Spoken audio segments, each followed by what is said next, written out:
أشهد أن لا إله إلا الله وحده لا شريك له وأشهد أن محمدا عبده ورسوله أما بعد فأعوذ بالله من الشيطان الرجيم بسم الله الرحمن الرحيم الحمد لله رب العالمين الرحمن الرحيم مالك يوم الدين إياك نعبد وإياك نستعين اهدنا الصراط المستقيم صراط الذين أنعمت عليهم غير المغضوب عليهم ولا الضالين. After reciting the Tashahhud, Ta'awudh and Surah Al-Fatiha, Hazrat Khalifatul Masih, the fifth, may Allah be his helper, stated, "The Battle of the Ditch is being discussed nowadays. It was mentioned that the disbelievers had fled from the battlefield due to the storm that took place overnight. With regards to the event after the disbelievers had fled from the battlefield, the following is recorded in history. When Allah the Almighty caused the armies to retreat from the Holy Prophet, peace and blessings of Allah be upon him, He said, Al-ana naghzuhum wa la yaghzunana.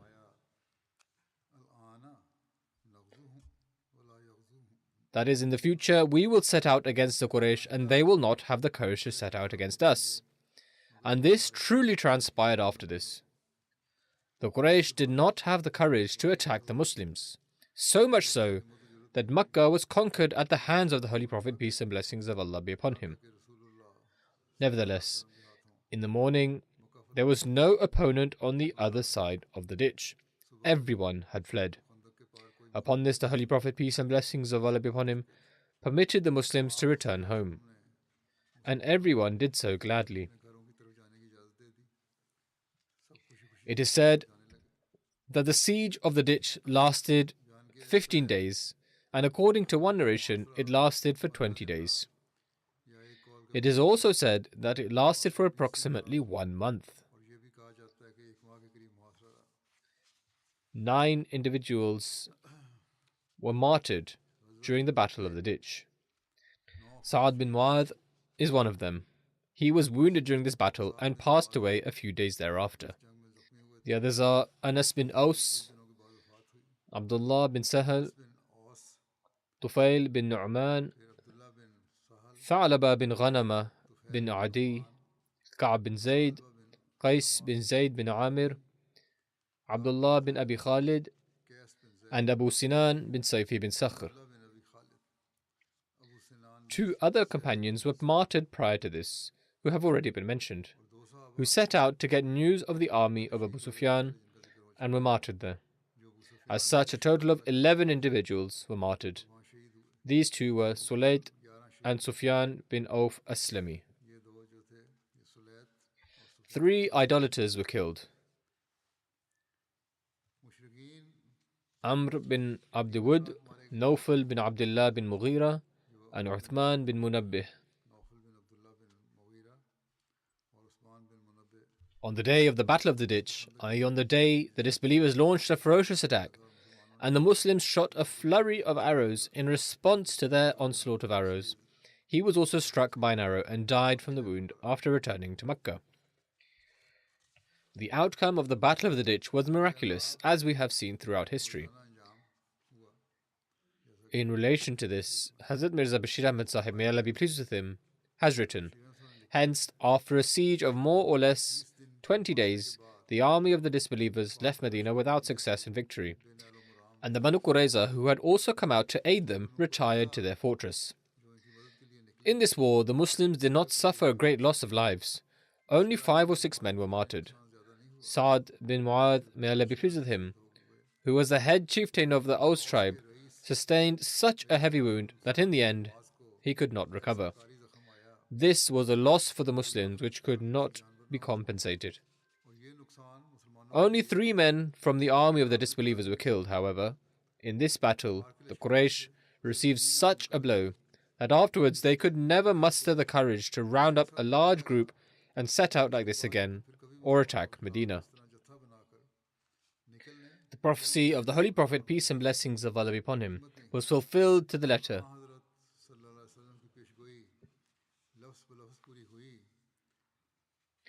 After the army of the disbelievers had set off, the Holy Prophet, peace and blessings of Allah be upon him, also instructed the companions to return, and the Muslims left the field of battle to enter Medina.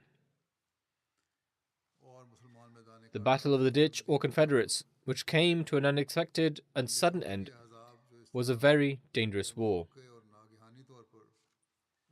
Until that time, the Muslims had never been faced with a crisis of such magnitude, nor were they ever subjected to such tribulation thereafter in the life of the Holy Prophet, peace and blessings of Allah be upon him. This was a violent quake which shook the edifice of Islam to its very foundation. Its horrific scenes dazzled the eyes of the Muslims, and their hearts began to reach their throats, and the weaker ones began to think that this was the end. The jolts of this terrible quake shook them for about a month, more or less, and thousands upon thousands of bloodthirsty beasts besieged their homes, turning their lives bitter. This bitter affliction was doubled by the treachery of the Banu Qurayza, and at the heart of this entire conspiracy were those ungrateful Jews whom the Holy Prophet, peace and blessings of Allah be upon him, but nevertheless permitted to leave Medina in peace and security. It was due to the incitement of these very Jewish chieftains that all the renowned tribes of the Arabian desert became intoxicated in their animosity for Islam and converged upon Medina to expunge the Muslims. It is absolutely certain that on this occasion, if these wild beasts had gained the opportunity to enter the city, not a single Muslim would have survived, and the honor of a single chaste Muslim lady would not have been safe from the filthy attacks of these people. However, it was merely due to the grace of Allah, the Exalted, and the power of His unseen hand, that this swarm of locusts was forced back without success and victory, and the Muslims, who were full of emotions and thankfulness and gratitude, returned to their homes with a breath of peace and satisfaction. The threat posed by the Banu Qurayza still existed just as before. These people had secured themselves in their strongholds with peace and security. After having displayed their treachery in a most dangerous manner, they now presumed that no one could do them any harm. However, in any case, it was incumbent that their mischief be put to an end. Their presence in Medina was no less than a snake in the grass for the Muslims, or an enemy in hiding. The experience of the Banu Nadir taught that whether this snake was permitted out of its home or left inside, it always proved to be equally lethal.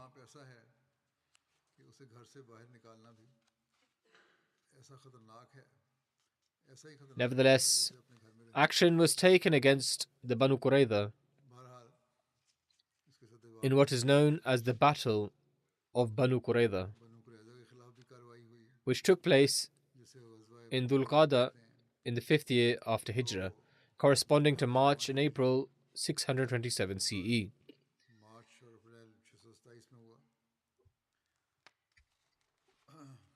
The Holy Quran also mentions this event. Allah the Almighty states, وَأَنزَلَ الَّذِينَ ظَاهَرُوا مِنْ أَهْلِ الْكِتَابِ مِنْ صِيَاصِيهِمْ وَقَذَفَ فِي قُلُوبِهِمُ الرُّعْبَ فَرِيقًا تَقْتُلُونَ وَتَأْسِرُونَ فَرِيقًا وَأَوْرَثَكُمْ أَرْضَهُمْ وَدِيَارَهُمْ وَأَمْوَالَهُمْ وَأَرْضًا لَمْ تَطَئُوهَا وَكَانَ اللَّهُ عَلَى كُلِّ شَيْءٍ قَدِيرًا. And he brought those of the people of the book who aided them down from their fortresses and cast terror into their hearts. Some you slew, and some you took captive. And he made you inherit their land and their houses and their wealth, and a land on which you had never set foot. And Allah has power over all things.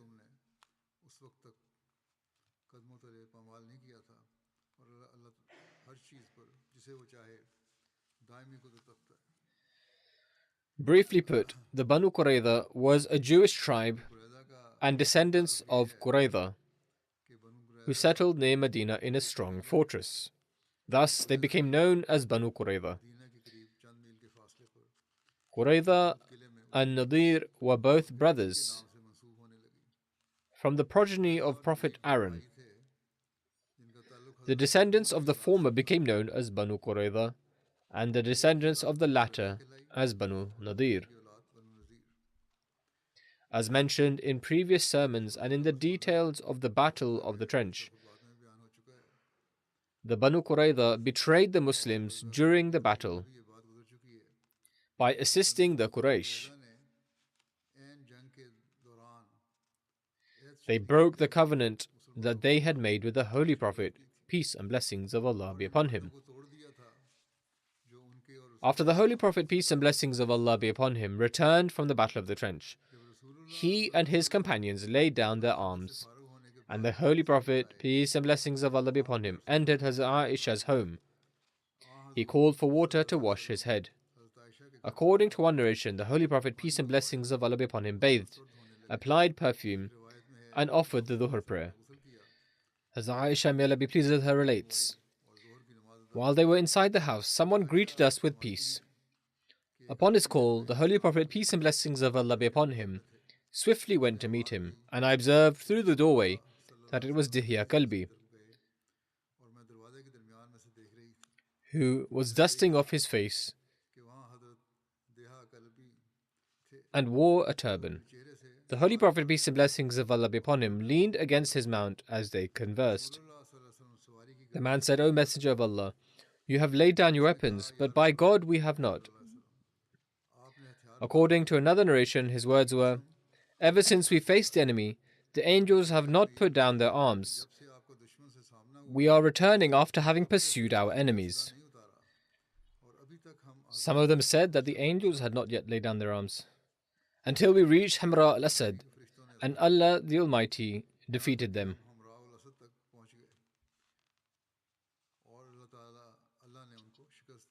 Now come this way.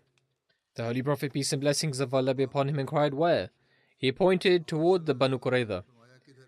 As Aisha, may Allah be pleased with her, further relates, I came back inside, and when the Holy Prophet, peace and blessings of Allah be upon him, also returned, I asked him, who was the man whom you were speaking with? Did you see him? Asked the Holy Prophet, peace and blessings of Allah be upon him. I replied in the affirmative, upon which the Holy Prophet, peace and blessings of Allah be upon him, asked, did he resemble anyone you know? I replied, he looked like Dihya Kalbi. However, the Holy Prophet, peace and blessings of Allah be upon him, said, it was Gabriel. This clarifies the statement he made about the angels not having laid down their arms. It was Gabriel who was telling them to go to the Banu Qurayza. Thus, the Holy Prophet, peace and blessings of Allah be upon him, had an announcement made that everyone should advance towards the Banu Qurayza, and that the Asr prayers would be offered there. Upon hearing the announcement, the companions made their way immediately. Here we see the companions' standard of obedience and devotion. During their journey, the time for Asr prayer came upon them, and it was likely that the time for prayer would pass before they could offer it. In fear of missing the time for prayer, some companions offered the Asr prayer then. According to Fath al-Bari, the commentary of Sahih al-Bukhari, some companions remarked that because the Holy Prophet, peace and blessings of Allah upon him, instructed to offer the Asr prayer upon reaching the Banu Qurayza, they would offer their prayers in accordance to that instruction, even if the time for prayers would pass. According to narrations, they arrived at their destination when the sun had already set, and they offered the Asr prayer upon their arrival. The Holy Prophet, peace and blessings of Allah be upon him, did not object to both groups of companions, neither those who offered the prayer for fear that the time for prayer would elapse, nor those who offered the prayer at the Banu Qurayza after the sun had set. The Holy Prophet, peace and blessings of Allah be upon him, called upon Hazrat Ali, may Allah be pleased with him, and conferred upon him the army's black flag known as Uqab. These accounts have been mentioned in Sahih al-Bukhari and other historical literature. There are some more details. Firstly, the Holy Prophet, peace and blessings of Allah be upon him, sent Hazrat Ali, may Allah be pleased with him, with some troops as the front runners of the army. And then he followed behind them himself. Hazrat Mirza Bashir Ahmad Sahib, may Allah be pleased with him, writes about these accounts as follows. When the Holy Prophet, peace and blessings of Allah be upon him, became free from the Ghazwa of the ditch and returned to the city, he had barely put off his arms and bathed when he was informed by way of divine indication that until a verdict had been settled with respect to the treachery and rebellion of the Banu Qurayza, the Holy Prophet, peace and blessings of Allah be upon him, should not have laid in his arms. The Holy Prophet, peace and blessings of Allah be upon him, was then informed that he should march towards the Banu Qurayza at once. Upon this, the Holy Prophet, peace and blessings of Allah be upon him, made a general announcement to the companions, directing that everyone should set out towards the fortress of the Banu Qurayza and that the Asr Salat would be prayed there. Furthermore, the Holy Prophet, peace and blessings of Allah be upon him, dispatched Hazrat Ali, may Allah be pleased with him, with a detachment of the companions ahead of the army. This has also been mentioned earlier in reference to Hazrat Aisha, may Allah be pleased with her. In any case, it was a vision, as Hazrat Mirza Bashir Ahmad Sahib, may Allah be pleased with him, also wrote, and it may be that Hazrat Aisha also witnessed this event in a vision, and this does occur. The mention of the expedition towards Banu Qurayza is as follows. The Holy Prophet, peace and blessings of Allah be upon him, appointed Hazrat Ibn Maktoum, may Allah be pleased with him, as the leader of Medina and set out towards the Banu Qurayza on a Wednesday, while 7 days remained in the month of Dhul al-Qa'dah. The Holy Prophet, peace and blessings of Allah be upon him, wore weapons and armor, donned a helmet, and took a spear in his hand. He hung a shield around his neck and mounted his horse, who was named Luhayf. The Muslims had 36 horses, and the Holy Prophet, peace and blessings of Allah be upon him, set out alongside his companions. Ibn Sa'd states that 3,000 people were with him. As previously mentioned, Hazrat Ali, may Allah be pleased with him, had already reached the Banu Qurayza along with a group of Muhajirin and Ansar. Hazrat Abu Qatada, may Allah be pleased with him, states, we arrived at Banu Qurayza, and Hazrat Ali planted the flag in front of the fortress. When they saw us, they were convinced that a battle would take place. Then they locked themselves inside their fortresses and began cursing at the Holy Prophet, peace and blessings of Allah be upon him, and his noble wives. Hazrat Abu Qatada, may Allah be pleased with him, narrates, we remained silent and did not respond to their curses, saying that now only the sword will decide between you and us. The Holy Prophet, peace and blessings of Allah be upon him, also reached the Banu Qurayza and settled at a place called Bi'r Unna, near the mountain adjacent to the Banu Qurayza. It is also called Bi'r Anna, and it is one of the wells of Banu Qurayza. The detailed account regarding this in the life and character of the Seal of Prophets by Hazrat Mirza Bashir Ahmad Sahib, may Allah be pleased with him, is as follows. When Hazrat Ali, may Allah be pleased with him, reached there, instead of expressing remorse and seeking forgiveness and mercy for their treachery and rebellion, the Banu Qurayza, which included Huyay bin Akhtab, head chieftain of the Banu Nadir, who was the principal originator of this rebellion and had joined them according to his promise, openly abused the Holy Prophet, peace and blessings of Allah be upon him. Furthermore, in a very shameless and wicked manner, they used very vile tongue against the Azwaj Mutahharat, that is, the blessed wives of the Holy Prophet, peace and blessings of Allah be upon him, as well. Shortly after Hazrat Ali and his contingent had set off, the Holy Prophet, peace and blessings of Allah be upon him, put on his arms and left Medina as well. At the time, the Holy Prophet, peace and blessings of Allah be upon him, was mounted on horseback, accompanied by a large group of companions. When the Holy Prophet neared the fortresses of the Banu Qurayza, he found Hazrat Ali, may Allah be pleased with him, waiting to receive him. Hazrat Ali had returned back to some distance from the fortresses and submitted to the Holy Prophet, O Messenger of Allah, I believe there is no need for you to proceed any further in person. God willing, we shall be sufficient. The Holy Prophet, peace and blessings of Allah be upon him, understood and said, "Have the Banu Qurayza used ill tongue against me?" He saw that Hazrat Ali was stopping him and assumed that they were using foul language. "Yes, O Messenger of Allah," responded Hazrat Ali. May Allah be pleased with him. The Holy Prophet said, "Never mind. قَدْ أُوذِيَ مُوسَى بِأَكْثَرِ مِنْ هَذَا." That is, Moses was subjected to even greater pains on account of these people. Hence, the Holy Prophet, peace and blessings of Allah be upon him, marched forward and upon reaching a well of the Banu Qurayza, set up camp. According to one narration, the Holy Prophet, peace and blessings of Allah be upon him, said to Hazrat Ali that there is nothing to worry about. They do not have the courage to insult me in my presence. Then he proceeded forward with great calmness and dignity.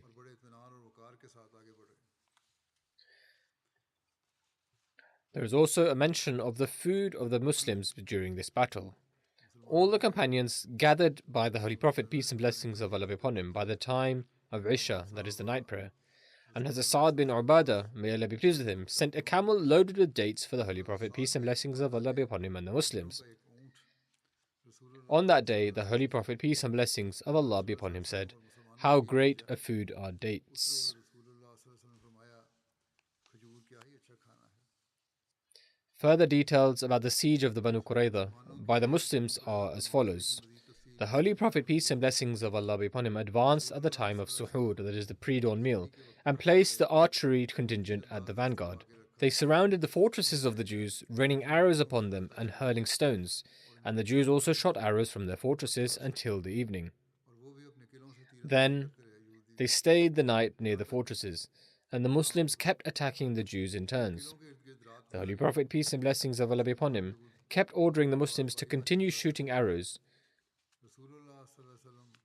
to the extent that the Jews became certain that they would be destroyed, and ceased shooting arrows at the Muslims, saying, "Spare us and let us negotiate." The Holy Prophet, peace and blessings of Allah be upon him, agreed. They sent Nabash bin Qais to the Holy Prophet, peace and blessings of Allah be upon him. He asked the Holy Prophet to allow them to leave, just as the Banu Nadir were allowed to leave, and that he, i.e. the Holy Prophet, peace and blessings of Allah be upon him, could take their wealth and weapons and spare their lives.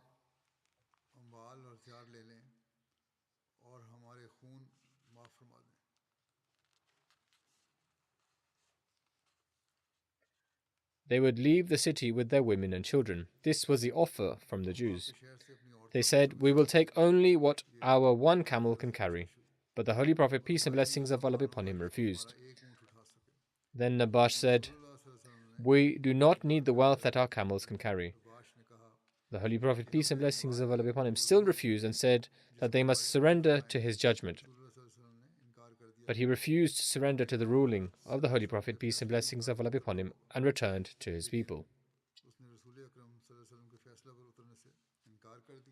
After this, the leaders of the Banu Qurayza consulted amongst themselves. When Nabash came to his people and informed them of these circumstances, and the siege became protracted, the leader of the Banu Qurayza, Ka'b bin Asad, addressed the people of his nation and said, "By Allah, you are facing a trial that you behold with your very own eyes. I shall present 3 options to you. Accept whichever one of them you prefer." They asked, "What are they?" Ka'b bin Asad said that we should accept the obedience of Muhammad, peace and blessings of Allah be upon him, and believe that he is truthful. For I swear by Allah, you know full well that he has been sent as a prophet, and this is the same person whom you see mentioned in your scriptures.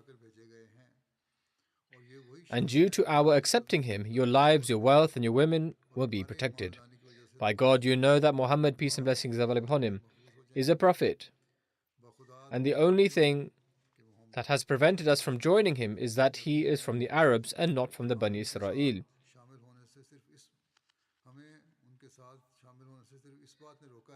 Thus, wherever he is, Allah himself has made him a prophet. Meaning, whatever he is, God has made him as such. This is abundantly clear. He said, "I do not even wish to break the treaty, but this difficulty and trial has come about due to Huyay bin Akhtab." He was sitting nearby. Then Ka'b said, "Do you remember what Ibn Jawas, an ancient Jewish scholar, said to you when he came to you? He said, I have left the land of wine, vinegar, and dates, that is Jerusalem, and have come to the land of water, dates, and barley. People asked why this was. Ka'b bin Asad said that the elder said,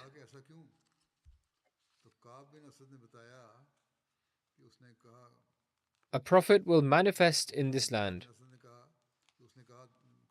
and if I am alive at that time, I will follow him and I will help him. And if he comes after me, then beware not to let anyone deceive you about him.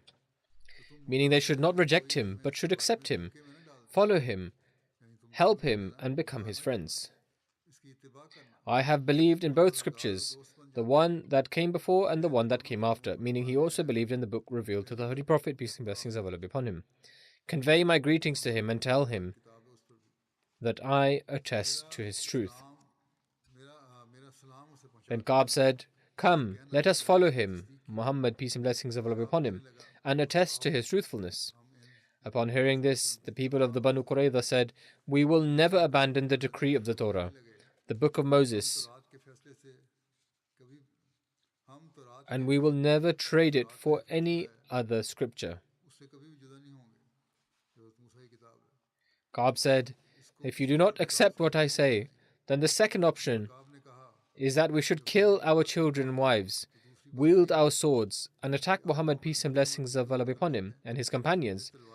There would be nothing holding us back until either we win or Muhammad, peace and blessings of Allah be upon him, is victorious. If we are killed, then only we will die. We will not have any progeny to worry about. If we are victorious, then I swear by my life, we can have other progeny and wives. The people said, shall we kill the innocent? What joy will there be in life without them?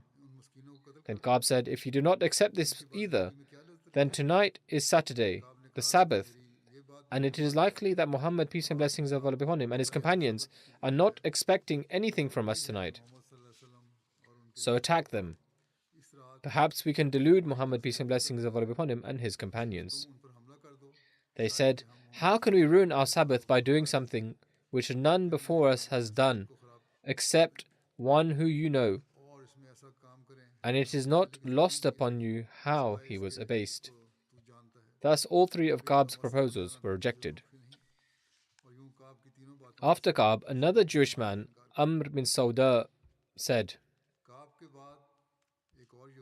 O Jewish people, you made a pact with Muhammad, peace and blessings of Allah be upon him, and you broke the agreement which had been made between you. I was not part of this treaty, nor am I with you in your deception. If you refuse to accept his religion, then at least remain steadfast upon Judaism. If you are going to oppose him, then at least remain firm upon the Jewish teachings, and give them the jizya. By God, I do not know if he will accept this or not. They said, we will not show any respect to the Arabs just to save our lives. This will never happen. We will not offer this. We would prefer to die. Amr said, I disassociate myself from you. That same night, he left the fortresses. He passed by the Holy Prophet, peace and blessings of Allah be upon him's guards, who were under the leadership of Hazrat Muhammad bin Maslama, may Allah be pleased with him. He asked, who goes there? He replied, Amr bin Sauda. Hazrat Muhammad bin Maslama said, you may pass, and said, Allahumma la tahrimni iqalata atharatil kirami. O Allah, do not deprive me from the virtue of covering the faults of the noble. He then let him pass, and he went to the Holy Prophet, peace and blessings of Allah be upon him's mosque, where he remained until the morning, at which time he departed. Where exactly he went could not be determined. When this was mentioned to the Holy Prophet, peace and blessings of Allah be upon him, he said, he is someone whom Allah saved on account of his loyalty. Similarly, after being influenced by Ka'b's words, 3 more individuals left the fortress that night and joined Islam, saving their lives, families, and wealth.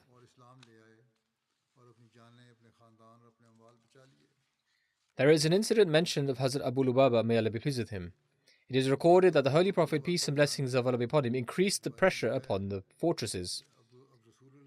When the siege became too suffocating, they sent a message to the Holy Prophet, peace and blessings of Allah be upon him, on the night of the Sabbath, requesting Hazrat Abu Lubaba bin Abdul Mundhir to be sent to them in order to consult with him about their situation.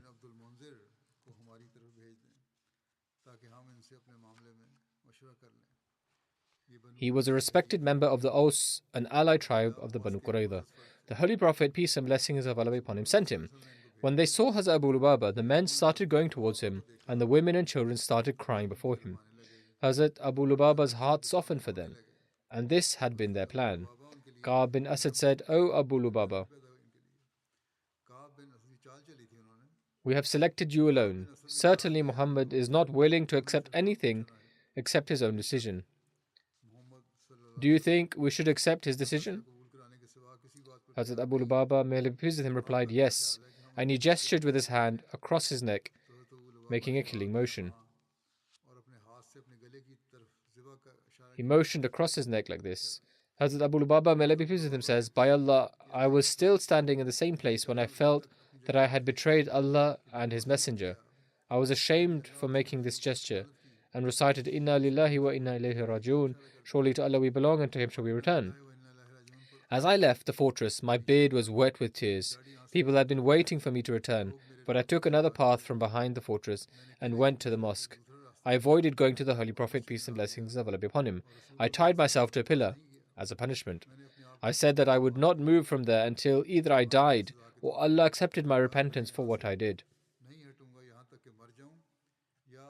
I vowed to Allah the Almighty that I would never set foot on the land of the Banu Qurayza, nor would I look at that dwelling where I betrayed Allah and His Messenger, peace and blessings of Allah be upon him. When the Holy Prophet, peace and blessings of Allah be upon him, heard that I had left and about what I had done, he said, 'Leave him be until Allah the Almighty makes a decision about him. Had he come to me, I would have prayed for his forgiveness. Since he did not come to me and he left, leave him alone.'" Hazrat Abu Lubaba, may Allah be pleased with him, says, "I was in great anguish. For many nights I did not eat or drink anything. I kept saying that I would remain in that state until either I died or Allah accepted my repentance. I would recall the dream I had seen when we were laying siege to the Banu Qurayza. I saw that I was in a foul-smelling dark dirt and I was unable to come out of it. I was about to die due to the foul odor. Then I saw a stream and I saw that I was bathing in it until I was clean, and then I smelled a pleasant fragrance. I asked Hazrat Abu Bakr, may Allah be pleased with him, about the interpretation of this dream, and he said, "You will find yourself facing a situation which will cause you grief, but then you will be saved from it." Hence, as I was tied up, I would remember the words of Hazrat Abu Bakr, may Allah be pleased with him, and hope that Allah would reveal something about the acceptance of my repentance. He says, "I remained in that state until I was so weak that I could no longer hear anything." He was tied to a pillar. The Holy Prophet, peace and blessings of Allah be upon him, would see me. Ibn Hisham says that he remained tied up for 6 nights. Eventually, Allah the Almighty revealed the following verse about Hazrat Abu Lubaba, may Allah be pleased with him's repentance. وآخرون اعترفوا بذنوبهم خلطوا عملا صالحا وآخر سيئا عسى الله أن يتوب عليهم إن الله غفور رحيم.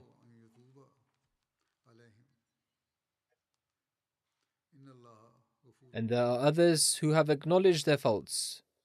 They mixed a good work with another that was evil. It may be that Allah will turn to them with compassion. Surely Allah is most forgiving, merciful. In relation to the repentance of Hazrat Abu Lubaba, may Allah be pleased with him, a verse of the Quran was revealed to the Holy Prophet, peace and blessings of Allah be upon him, during Sahri, the time of the meal before dawn. Whilst he was at Salama's house, Hazrat Salama, may Allah be pleased with her, relates, "I saw the Holy Prophet, peace and blessings of Allah be upon him, smiling at the time of Sahri. I asked, 'O Messenger of Allah, may Allah always keep you smiling. What is it that makes you smile?' He replied, 'There is glad tidings for Abu Lubaba.' I then asked, 'O Messenger of Allah, Shall I convey the glad tiding to him? He answered, Why not? Convey the glad tiding to him. She then stood at the doors to her room and proclaimed, O Abu Lubaba, rejoice, for Allah Almighty has accepted your repentance. The people then went to untie him. Hazrat Abu Lubaba, may Allah be pleased with him, stated, No, only the Holy Prophet, peace and blessings of Allah be upon him, shall untie me. He said, I am tied up, and if anyone is to untie me, it shall be the Holy Prophet. Then, when the Holy Prophet, peace and blessings of Allah be upon him, went for the Fajr prayer, he untied him with his blessed hands. Hazrat Abu Lubaba said, O Messenger of Allah, my repentance shall be that I shall leave all those homes of my people in which I committed a sin, and I shall give all of my wealth in alms in the way of Allah and His Messenger. The Holy Prophet, peace and blessings of Allah be upon him, stated, O Abu Lubaba, 1/3 is sufficient for you.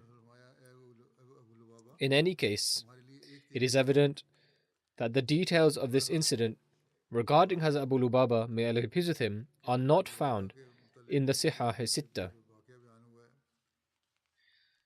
It is possible that Hazrat Abu Lubaba's indication of killing the people was just a result of his own thinking, but nonetheless, it is mentioned in history.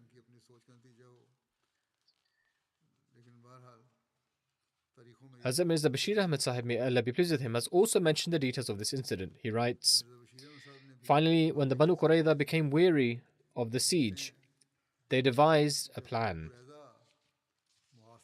The idea was to invite a Muslim to their fortresses who held relations with them and was easily swayed due to his simplicity, so that they could attempt to ascertain what the Holy Prophet, peace and blessings of Allah be upon him, had in mind concerning them. Hence they sent an emissary to the Holy Prophet, peace and blessings of Allah be upon him, requesting that Abu Lubaba bin Mundir Ansari, may Allah be pleased with him, be dispatched to their stronghold so that they could consult him. The Holy Prophet, peace and blessings of Allah be upon him, permitted Abu Lubaba, and he went to their fortress. The chieftains of the Banu Qurayza had planned that as soon as Abu Lubaba entered the fortress, in an attempt to fully impress the pains of their affliction and hardship upon his heart, all the Jewish women and children would surround him and begin weeping and wailing. As such, Abu Lubaba fell into this trap, and as soon as he entered their fortress, he began to feel pity for their so-called affliction. When the Banu Qurayza inquired, O Abu Lubaba, our state is before you. Shall we step out of our fortresses, leaving our fate to be decided by Muhammad?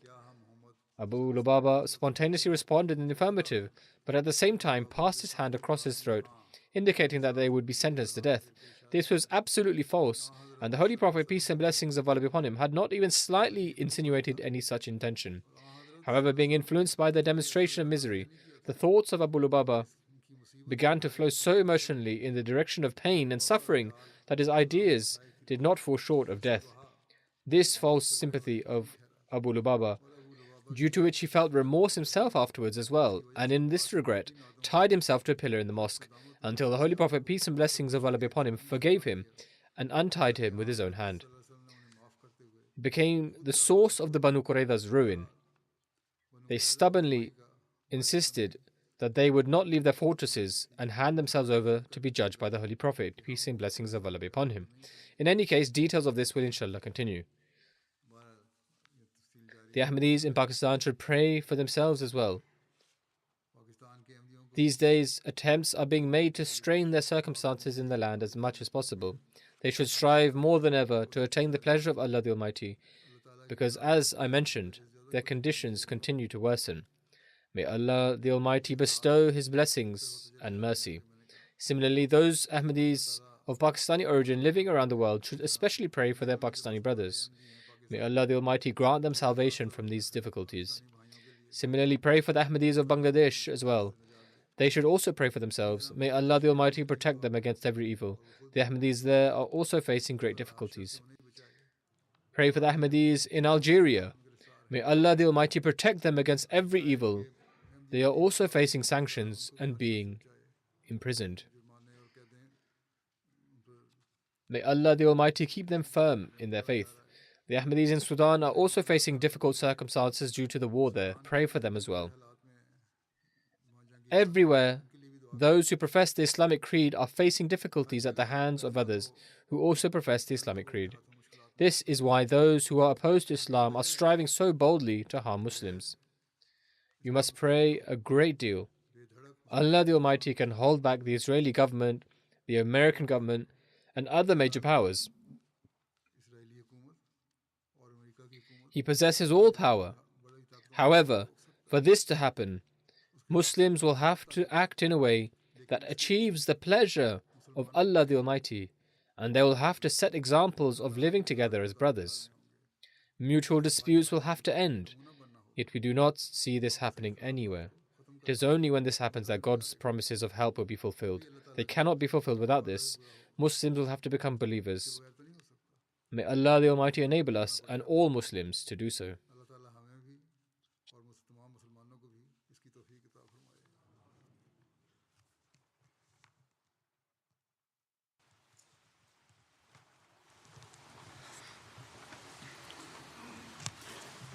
الحمد لله نحمده ونستعينه ونستغفره ونؤمن به ونتوكل عليه ونعوذ بالله من شرور أنفسنا ومن سيئات أعمالنا من يهده الله فلا مضل له ومن يضلل فلا هادي له ونشهد أن لا إله إلا الله ونشهد أن محمدا عبده ورسوله عباد الله رحمكم الله إن الله يأمر بالعدل والإحسان وإيتاء ذي القربى وينهى عن الفحشاء والمنكر والبغي يعظكم لعلكم تذكرون اذكروا الله يذكركم وادعوه يستجب لكم ولذكر الله أكبر